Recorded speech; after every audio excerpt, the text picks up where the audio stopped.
Extraordinary film చూసాం అనిపించింది. Racy screen play చూసాక కూడా లాస్ట్ క్లైమాక్స్ ఇది నా ఇంకా కళ్ళలో విజువల్స్ అలాగా తిరుగుతున్నాయి. Extraordinary film.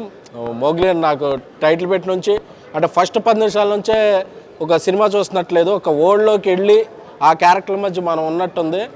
ఒక మంచి పొటెన్షియాలిటీ ఉన్న హీరో రోషన్ మళ్ళీ ఒక ఇండస్ట్రీకి ఒక హీరో వచ్చాడు అనిపించింది.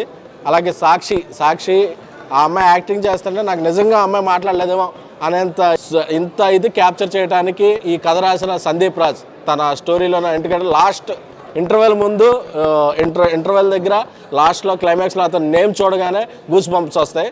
ఒక పెద్ద యాక్షన్ సినిమాకి బీజిఎం ఇస్తే ఎలాగా దమ్ములు అదురుతాయి అంటారు కదా, అలాగ అదరగొట్టారు కాలభైరవ్ గారు.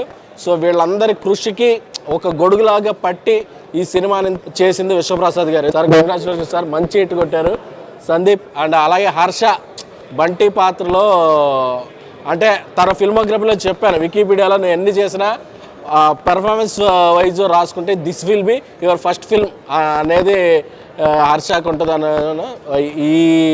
ఈ వీక్లో ఒక మంచి సినిమా చూడబోతున్నాం. This film going to rock. సందీప్కి మళ్ళీ ఇంకొక నేషనల్ అవార్డు వస్తుంది అనే నమ్మకం అయితే నాకు వచ్చింది, ఎందుకంటే అంత బాగా చేసాడు. కొన్ని బ్లాగ్స్ అయితే అలాగా స్టాండ్ అవుట్ అయ్యాయి. ఫస్ట్ హాఫ్లో ఏంటి, సెకండ్ హాఫ్లో 3-4 ఎపిసోడ్స్ అయితే మాత్రం అది చివరి మళ్ళీ చెప్తున్నా, this climax is a feast. Thank you.